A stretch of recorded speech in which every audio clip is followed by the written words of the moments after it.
आज मस्त पैकी मटणाचे भजे. काय खिमा मटण भजे. काय सांगू तुम्हाला, लय भारी लागतात. बघू शकताय मटण भजे कसे केले आहेत, है का. एक नंबर भजे झाले तर. हा चल चल. तर हे जे मटण भजे आहेत का, मटण खिमा भजे चवीला एवढे छान लागतात, एवढे छान लागतात. लय भारी लय भारी. आपण जेव्हा खातो तेव्हा खावाच वाटते. खावा खावा काही गोष्ट सांगते. आणि टेस्टला खूपच भारी लागते. तर तुम्ही खाल्लेच का कधी मटण खिमा भजे?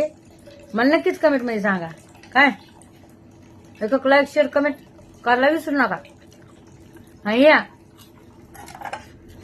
गावाकडचे झणझण चमचम छमछम मटण खिमा भजे खायला. हा.